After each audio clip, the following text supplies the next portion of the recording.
ಇಂದು ಸರ್ಕಾರಿ ಶಾಲೆಗೆ ಬೋಧನ ಮಾಡಿರ್ತಕ್ಕಂಥ ಶ್ರೀಮತಿ ಹುಚ್ಚಮ್ಮ ಚೌಧರಿ ಇವರಿಗೆ ಕನ್ನಡ ಮಿತ್ರರು ಈ ಕನ್ನಡ ಪಾಠಶಾಲೆ ದುಬೈಯವರು ಅವರ ನಿಸ್ವಾರ್ಥ ಸೇವೆಯನ್ನು ಗುರುತಿಸಿ ಶಿಕ್ಷಣದ ಬಗ್ಗೆ ಇರ್ತಕ್ಕಂಥ ಕಾಳಜಿಯನ್ನು ಗುರುತಿಸಿ ಅವರಿಗೆ ಕನ್ನಡ ಮಿತ್ರ ಅಂತಕ್ಕಂತಹ ಒಂದು ಪ್ರಶಸ್ತಿಯನ್ನು ಅವರು ಕೊಡಲಿಕ್ಕೆ ಈ ಒಂದು ಕಾರ್ಯಕ್ರಮವನ್ನು ಹಮ್ಮಿಕೊಂಡಿದ್ದಾರೆ.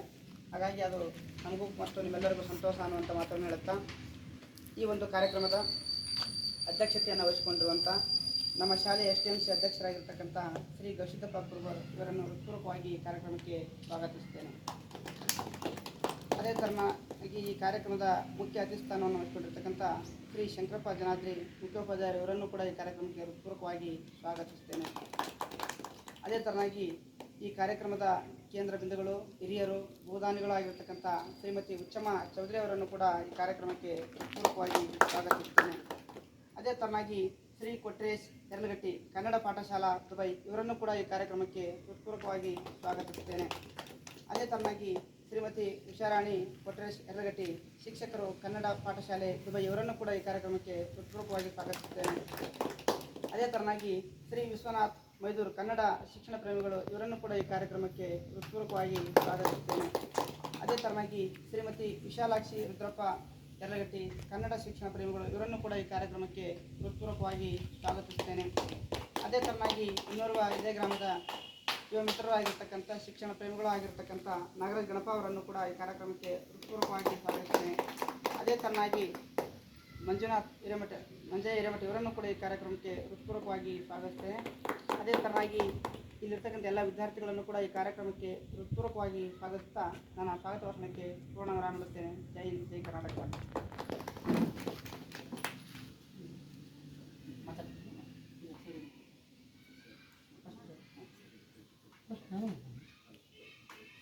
ಈ ಒಂದು ಕಾರ್ಯಕ್ರಮವನ್ನು ಉದ್ದೇಶಿಸಿ ಪ್ರಾಸ್ತಾವಿಕ ನಿಲುವೆನಾಡಬೇಕಂತ ಹೇಳಿ ಮಾನ್ಯ ಮುಖ್ಯೋಪಾಧ್ಯಾಯರಾಗಿರ್ತಕ್ಕಂಥ ಶ್ರೀ ಶಂಕರಪ್ಪ ಜನಾದ್ರಿಗಳಲ್ಲಿ ಕೇಳ್ಕೊತಾ ಇದ್ದೀವಿ. ಈ ಗ್ರಾಮದ ಆದಿದೇವನಾದಂಥ ಆಂಜನೇಯನ ನೆನೆಯುತ್ತಾ ಹಾಗೂ ನಡೆದಾಡುವ ದೇವರಂತೆ ಪ್ರಸಿದ್ಧಿ ಪಡೆದಂಥ ಗವಿಶ್ರೀ ಗುರುಗಳನ್ನು ಗವಿಶ್ರೀ ಅವ್ರನ್ನ ನೆನೆಯುತ್ತಾ ಈ ಒಂದು ಕಾರ್ಯಕ್ರಮಕ್ಕೆ ಆಗಮಿಸಿದಂಥ ನಮ್ಮ ಶಾಲಾ STMC ಅಧ್ಯಕ್ಷರೇ ಹಾಗೂ ದುಬೈಯಿಂದ ಆಗಮಿಸಿದಂಥ ಕೊಟ್ರೇಶ್ ಅವರೇ ಮತ್ತು ಉಷಾರಾಣಿಯವರೇ ಮತ್ತು ವಿಶ್ವನಾಥ್ ಸರ್ ಅವರೇ ಮತ್ತು ವಿಶಾಲಾಕ್ಷಿ ಮೇಡಮ್ ಅವರೇ, ನಮ್ಮ ಶಿಕ್ಷಣ ಪ್ರೇಮಿಗಳಾದಂಥ ನಾಗರಾಜ್ ಗಣಪ ಅವರೇ ಹಾಗೂ ಪಕ್ಕದ ಶಾಲೆಯ ಮುಖ್ಯೋಪಾಧ್ಯಾಯರಾದಂಥ ಫಕೀರಪ್ಪ ಮುಖ್ಯ ಗುರುಗಳೇ, ಇವರೆಲ್ಲರನ್ನ ಸ್ವಾಗತಿಸ್ತಾ ಇವತ್ತಿನ ಒಂದು ಕಾರ್ಯಕ್ರಮ ಏನಪ್ಪ ಅಂದರೆ ಭಾಳ ವಿಶೇಷವಾಗಿದ್ದು, ಒಬ್ಬ ಭೂದಾನಿಯ ಹೆಸರು ಕರ್ನಾಟಕ ತುಂಬ ವ್ಯಾಪಿಸಿದ್ದು. ಇವತ್ತ ಈ ಕುಂಕೇರಿ ಶಾಲೆಯಲ್ಲಿ ನಾನು ಕೆಲಸ ಮಾಡ್ತೀನಿ ಅಂದರೆ ವಿಶ್ವಮಟ್ಟಕ್ಕೆ ಈ ಒಂದು ಶಾಲೆ ಪ್ರಸಿದ್ಧಿ ಪಡಿತಿದೆ ಅಂದರೆ ನಿಜವಾಗ್ಲೂ ನಮಗೆ ಭಾಳ ಸಂತೋಷ ಅಂತ ನಾನು ಹೇಳ್ಬೋದು. ಯಾಕಂದ್ರೆ ಈ ಒಂದು ಶಾಲೆ ಕೊಟ್ಟು ಭಾಳ ಸಾಗಿದ್ರು ಕೂಡ ಇವ್ರನ್ನ ಗುರುತಿಸಿದ್ದು ಗವಿಶ್ರೀಗಳು ಕೊಟ್ಟು ಭಾಳ ವರ್ಷ ಆಗಿದ್ದರೂ ಕೂಡ ಯಾರೂ ಈ ಶಾಲೆಯ ಬಗ್ಗೆಯಲ್ಲಿ ಭೂದಾನಿಯನ್ನು ಗಮನಕ್ಕೆ ತೆಗೆದುಕೊಂಡಿದ್ದಿಲ್ಲ. ಆದರೆ ಗವಿಶ್ರೀ ಗುರುಗಳು ಶ್ರೀಗಳು ಏನು ಮಾಡಿದ್ರು ಅಂದರೆ ಜಾತ್ರಾ ಸಂದರ್ಭದಲ್ಲಿ ಅವರಿಗೆ ಸನ್ಮಾನವನ್ನು ಮಾಡಿದರು. ಆ ಒಂದು ಸನ್ಮಾನದಿಂದ ಇವತ್ತು ಕರ್ನಾಟಕ ಮೂಲೆ ಮೂಲೆಯಿಂದ ಕೂಡ ಈ ಪ್ರತಿ ವರ್ಷ ನಾವು ಬಂದು ಈಗ ಒಂದು 7-8 ವರ್ಷ ಆದರೂ ಕೂಡ ವರ್ಷದಲ್ಲಿ ಸುಮಾರು 10ರಿಂದ 15 ಈ ರಾಜ್ಯದಿಂದ ಅವರನ್ನು ಕರೆಸಿ ಸನ್ಮಾನ ಮಾಡುವಂಥ ಕಾರ್ಯಕ್ರಮ ನಡೀತಾ ಇದೆ. ಭಾಳ ಸಂತೋಷ. ಅದ್ರ ಜೊತೆಗೆ ಇವತ್ತಿಂದ ಏನಂತೇಳಿ ಇದು ಭಾಳ ವಿಶೇಷ ಇದೆ.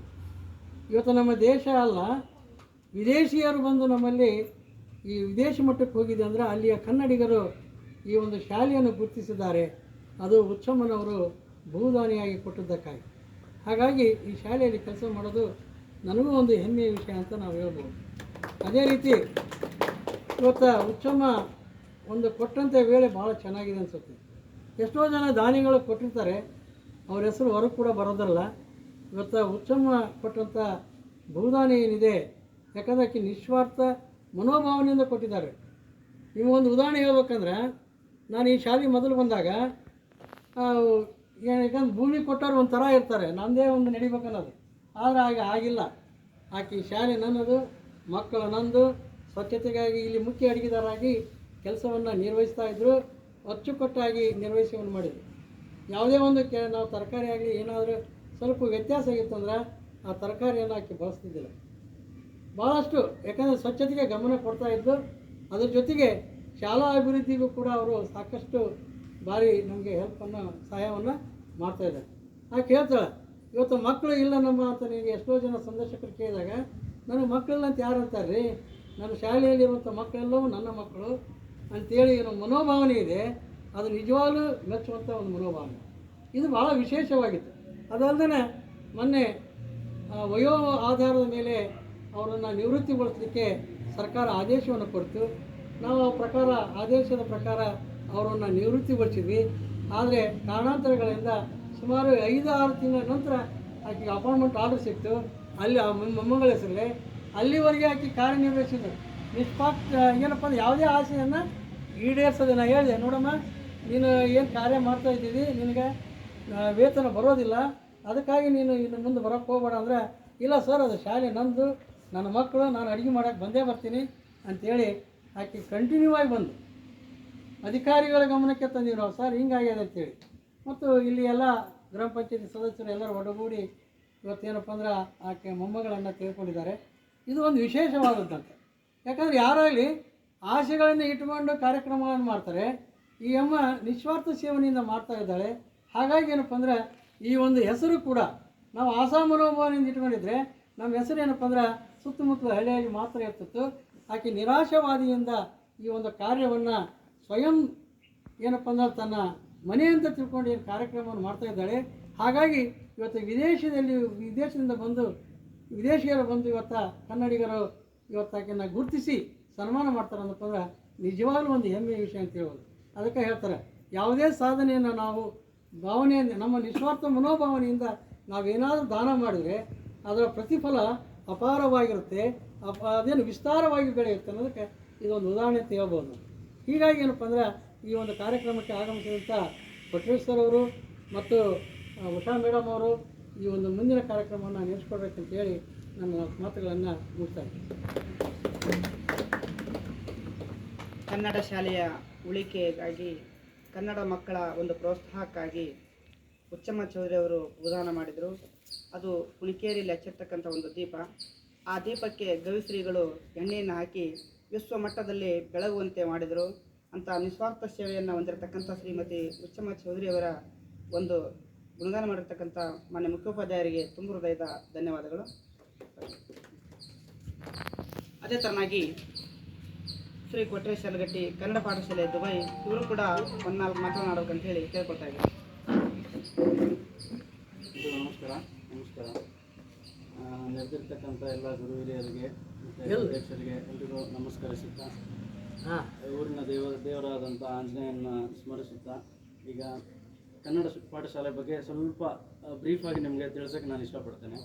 ನಮ್ಮದು ನಿಸ್ವಾರ್ಥ ಸೇವೆ. ಎಲ್ಲರೂ ವಾಲಂಟಿಯರ್ಸು ಅಲ್ಲಿ UAE-ನಲ್ಲಿ ಅರಬ್ ರಾಷ್ಟ್ರದಲ್ಲಿ ಎಷ್ಟು ಜನ ಕನ್ನಡಿಗರಿದ್ದೀವೋ ಎಲ್ಲರೂ ಸೇರಿಕೊಂಡು ಒಂದು ಶಾಲೆ ಮಾಡಬೇಕು ಅಂತ, ಮಕ್ಕಳಿಗೆ ಕನ್ನಡ ಕಲಿಸ್ಬೇಕು ಅನ್ನೋದು ಮೊದಲನೆಯ ಧ್ಯೇಯವಾಗಿತ್ತು.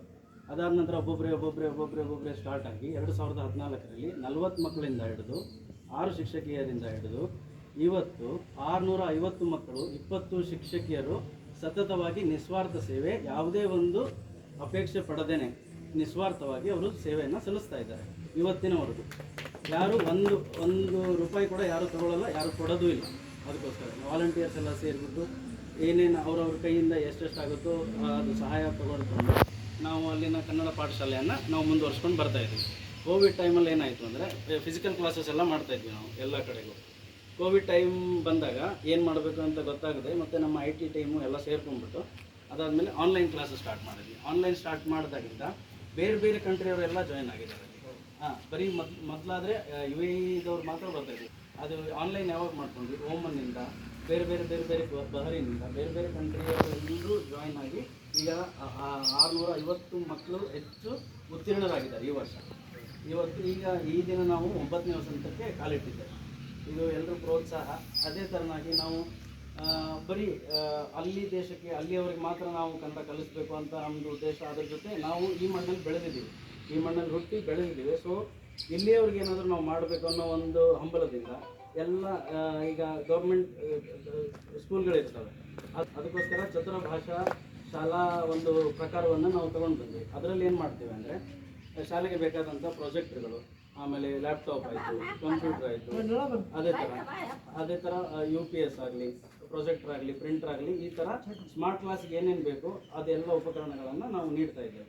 ಅದೇ ಕಡಲಾಚೆಂ ಕರುನಾಡಿಗೆ ಅನ್ನೋ ನಮ್ಮ ಧ್ಯೇಯ ವಾಕ್ಯದೊಂದಿಗೆ ಇವತ್ತು ನವ ಪೀಳಿಗೆಗೆ ಕನ್ನಡ ಕಲಿಸಿ ಮತ್ತು ಭಾಷೆ ಬೆಳೆಸಿ, ಇದೇ ರೀತಿಯಾಗಿ ಎಲ್ಲರೂ ಸಪೋರ್ಟ್ ಮಾಡಿ ಅದರ ಥರ ನಾವು ಮುಂದೆ ಎಷ್ಟಾಗುತ್ತೋ ಅಷ್ಟು ದೇಶ ವಿದೇಶಗಳಲ್ಲಿ ಕಂಪು ಬೀರಲಿ ನಮ್ಮ ಕನ್ನಡ ಪಾಠಶಾಲೆ ಇದು ಅಂತ ನಾನು ಆಶಿಸ್ತೇನೆ. ಅದೇ ರೀತಿಯಾಗಿ ಕನ್ನಡ ಮಿತ್ರರು ಈ ಕನ್ನಡ ಪಾಠಶಾಲೆ ದುಬೈ ನಾವು ಏನು ಮಾಡ್ತೇವೆ ಅಂದರೆ ಕನ್ನಡ ಮಿತ್ರ ಪ್ರಶಸ್ತಿ ಪ್ರದಾನ ಮಾಡ್ತೀವಿ ಪ್ರತಿ ವರ್ಷ. ನಮ್ಮ ಸಮಾರಂಭ ಇದರಲ್ಲಿ ನಮ್ಮದು ಕ್ಲಾಸಸ್ ಹೇಗೆ ನಡೆಯುತ್ತೆ ಅಂದರೆ ಅಲ್ಲಿ ವಿಂಟರ್ ಟೈಮಲ್ಲಿ ಕ್ಲಾಸಸ್ ನಡೆಯುತ್ತೆ. ಅಕ್ಟೋಬರಿಂದ ರಿಜಿಸ್ಟ್ರೇಷನ್ ಸ್ಟಾರ್ಟ್ ಆಗಿ ನವಂಬರ್ ಕನ್ನಡ ರಾಜ್ಯೋತ್ಸವ ದಿನದಿಂದ ಕ್ಲಾಸಸ್ ಸ್ಟಾರ್ಟ್ ಆಗಿ ತಿರ್ಗಾ ಏಪ್ರಿಲ್ ತಿಂಗಳಲ್ಲಿ ಎಕ್ಸಾಮ್ಸ್ ಎಲ್ಲ ಮುಗಿದು ರಿಸಲ್ಟ್ ಅನೌನ್ಸ್ ಮಾಡಿ ಅದಾದಮೇಲೆ ಸಮಾರಂಭನ ಇಟ್ಕೊಂಡಿರ್ತೇವೆ. ಇದೇ 29ನೇ ತಾರೀಕು UAEನಲ್ಲಿ ಸಮಾರಂಭವನ್ನು ಇಟ್ಕೊಂಡಿದ್ದೇವೆ. ಆ ಟೈಮಲ್ಲಿ ಏನು ಮಾಡ್ತೇವೆ ಅಂದರೆ ಕನ್ನಡ ಮಿತ್ರ ಅವಾರ್ಡ್ ಕೊಡ್ತೇವೆ. ಕನ್ನಡ ಮಿತ್ರ ಅವಾರ್ಡ್ ಹೇಗೆ ಸೆಲೆಕ್ಟ್ ಮಾಡ್ತಾರೆ ಅಂದರೆ ಅವರಿಗೆ ಜಾಸ್ತಿ ಪಾಪ್ಯುಲಾರಿಟಿ ಅದು ಇದು ಸ್ಟಾರ್ಡಮ್ ಅದೇನು ಇರದೆ ಕನ್ನಡಕ್ಕಾಗಿ ಸೇವೆ ಸಲ್ಲಿಸ್ತವೆ. ಅದೇ ರೀತಿಯಾಗಿ ನಮಗೆ ತಿಳಿದು ಬಂದ ವಿಷಯ ಅಂದರೆ ಅಮ್ಮನ ಹೆಸರು ಅಂದರೆ ಹುಚ್ಚಮ್ಮ ಬಸಪ್ಪ ಚೌಧರಿ ಅವರು ಏನು ಭೂದಾನವನ್ನು ಮಾಡಿದ್ದಾರೆ ಕನ್ನಡ ಶಾಲೆಗೆ, ಕನ್ನಡ ಮಕ್ಕಳಿಗಾಗಿ, ಕನ್ನಡಕ್ಕಾಗಿ ನಿಸ್ವಾರ್ಥವಾಗಿ ಸೇವೆಯನ್ನು ಮಾಡಿದ್ದಾರೆ ಅಂತ ನಮಗೆ ಕಿವಿಗೆ ಬಿತ್ತು. ತಕ್ಷಣದಲ್ಲಿ ನಾವು ಅಧ್ಯಕ್ಷರಿಗೆ ಮತ್ತು ಪ್ರಾಂಶುಪಾಲರಿಗೆ ಎಲ್ರಿಗೂ ಕಮ್ಯುನಿಕೇಟ್ ಮಾಡಿ ನಮ್ಮ ಅಧ್ಯಕ್ಷರು ಅವರೆಲ್ಲ ಮಾತಾಡಿಕೊಂಡು ಎಲ್ಲ ನಿರ್ಧಾರ ತಗೊಂಡು ಅಮ್ಮನವ್ರ ಸೇವೆಯನ್ನು ಗುರುತಿಸಿ ಆಮೇಲೆ ನಮ್ಮ ಕನ್ನಡ ಮಿತ್ರರು UAE ಕನ್ನಡ ಪಾಠಶಾಲೆ ದುಬೈಯಿಂದ ಈ ಒಂದು ಕನ್ನಡ ಮಿತ್ರ ಪ್ರಶಸ್ತಿಯನ್ನು ಅಮ್ಮನವರಿಗೆ ಕೊಡಲಿಕ್ಕೆ ನಮಗೆ ಎಲ್ಲಿಲ್ಲದ ಹೆಮ್ಮೆ. ಯಾಕಂದರೆ ಈ ಥರ ಜನ ಸಿಗೋದೇ ಕಡಿಮೆ. ಈ ನೆಲದ ವ್ಯಾಲ್ಯೂ ಇವತ್ತಿಗೆ ನೋಡಿಕೊಂಡ್ರೆ ನಾವು ಸುಮಾರು 4 ರಿಂದ 5 ಕೋಟಿ ಯಾರು ಕೊಡ್ತಾರೆ ಹೇಳಿ. ಸೊ ಈ ಥರನಾದಂಥ ವ್ಯಕ್ತಿಗಳಿಗೆ ನಾವು ಕೊಟ್ಟರೆ ಅದಕ್ಕೊಂದು ಅರ್ಥ ಇರುತ್ತೆ. ಅದೇ ಥರ ನಾವು ಈ ಸತಿ ಈ ಪ್ರಕಾರವಾಗಿ ಪ್ಲ್ಯಾನ್ ಮಾಡಿ ಕೊಡ್ತಾ ಇದ್ದೇವೆ. ಆಮೇಲೆ ಇದಕ್ಕೆ ಅನುವು ಮಾಡಿಕೊಟ್ಟಂತಹ ನಮ್ಮ ಪ್ರಾಂಶುಪಾಲರಿಗಾಗಲಿ, ಅಧ್ಯಕ್ಷರಿಗಾಗಲಿ, ಫಕೀರಪ್ಪ ಸರ್ ಆಗಲಿ, ಈಶಪ್ಪ ಸರ್ಗೂ ಮಾತಾಡಿದ್ವಿ ನಾವು. ನಾಗರಾಜ್ ಸರ್ ಬಂದಿದ್ದಾರೆ, ಗಣಪ ನಾಗರಾಜ್ ಅವರು. ಸೊ ಅವ್ರಿಗೂ ಎಲ್ರಿಗೂ, ಆಮೇಲೆ ನಮ್ಮ ತಾಯಿ ಮಾವನವರೆಲ್ಲ ಬಂದಿದ್ದಾರೆ. ಎಲ್ರಿಗೂ ಧನ್ಯವಾದವನ್ನು ತಿಳಿಸ್ತೇನೆ. ನಮಗೆ ಇದು ಒಂದು ಬಂದು ಅವಾರ್ಡ್ನ ಕೊಡಲಿಕ್ಕೆ ನೀವು ಅನುವು ಮಾಡಿಕೊಟ್ಟಿದ್ದಕ್ಕೆ ತುಂಬ ಧನ್ಯವಾದಗಳನ್ನು ಕನ್ನಡ ಮಿತ್ರ UAE ಮತ್ತು ಕನ್ನಡ ಪಾಠಶಾಲೆ ದುಬೈಯಿಂದ ನಿಮಗೆ ಧನ್ಯವಾದಗಳನ್ನು ತಿಳಿಸ್ತಾ ಇದ್ದೀನಿ. ನಾನು ಒಬ್ಬ ಮಾತ್ರ, ನಂತರ ಅಲ್ಲಿ 160, 170, 200 ಜನದ ಮೇಲೆ ವಾಲಂಟಿಯರ್ ಸೇರಿ ಇದಕ್ಕೆ ದುಡಿತಾ ಇದ್ದಾರೆ. ಅದರಲ್ಲಿ 20 ಶಿಕ್ಷಕಿಯರು ಸತತವಾಗಿ ಯಾವುದೇ ಒಂದು ವೆಚ್ಚವನ್ನು ಭರಿಸದೇನೆ ಅವರು ಕಲಿಸ್ತಾ ಇದ್ದಾರೆ. ಒಂದೇ ದಿನ ಸರ್ ಅಲ್ಲಿ ರಜೆ ಸಿಗೋದು. ಆ್ಯಕ್ಚುಲಿ ಆ ರಜೆ ದಿನ ಅರ್ಧ ದಿನ ಇದಕ್ಕೆ ಮೀಸಲಾಗಿಡ್ತಾರೆ ಎಲ್ಲರೂ. 1 ದಿನ ಅಥವಾ 1.5 ದಿನ, 2 ದಿನ ಸಿಗುತ್ತೆ ರಜೆ. ಅದರಲ್ಲಿ ಅರ್ಧ ದಿನನ ಇದಕ್ಕೆ ಮುಡುಪಿಟ್ಟು ಎಲ್ರಿಗೂ ಕೆಲಸಕ್ಕೆ ಪಣ ತೊಟ್ಟು ನಿಂತಿದ್ದಾರೆ. ಸೊ ಅದಕ್ಕೋಸ್ಕರ ಇವತ್ತು ಕನ್ನಡ ಪಾಠಶಾಲೆ ದುಬೈ ಅನ್ನೋದು ಹೆಮ್ಮರವಾಗಿ ಬೆಳೆದು ನಿಂತಿದೆ. ಸೊ ಎಲ್ರಿಗೂ ನಾನು ಈ ಕ್ಷಣದಲ್ಲಿ ಧನ್ಯವಾದಗಳನ್ನು ತಿಳಿಸ್ತೇನೆ. ಜೈ ಹಿಂದ್, ಜೈ ಕರ್ನಾಟಕ. ಬಿಚ್ಚಿಟ್ಟ ಜ್ಞಾನ ಹೊಳೆಯುತ್ತದೆ.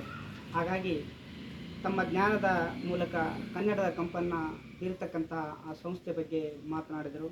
ಹಾಗೆಯೇ ಮರ ಎಷ್ಟೇ ಎತ್ತರಕ್ಕೆ ಬೆಳೆದು ಹಣ್ಣುಗಳನ್ನು ಬಿಟ್ಟರೂ ಕೂಡ ಅದು ತನ್ನ ಆಶ್ರಯ ನೀಡಿರ್ತಕ್ಕಂಥ ಬೇರನ್ನು ಮರೆಯಬಾರದು ಎನ್ನುವ ಹಾಗೆ ತಾವು ದುಬೈನಲ್ಲಿದ್ದರೂ ಕೂಡ ಈ ಒಂದು ಕರ್ನಾಟಕದ ಕೀರ್ತಿಯನ್ನು, ಕರ್ನಾಟಕ ನೆಲದ ಋಣವನ್ನು ಅವರು ತೀರಿಸ್ತಾ ಇದ್ದಾರೆ.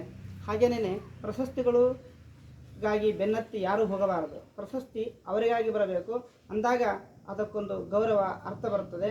ಅಂತಹ ಒಂದು ಇದು ಅರ್ಥಪೂರ್ಣ ಕಾರ್ಯಕ್ರಮ ಅನ್ನುವಂಥ ಮಾತುಗಳನ್ನು ಹೇಳಿರ್ತಕ್ಕಂಥ ಶ್ರೀ ಕೊಟ್ರೇಶ್ ಸರ್ ಅವರಿಗೆ ತುಂಬ ಹೃದಯದ ಧನ್ಯವಾದಗಳು.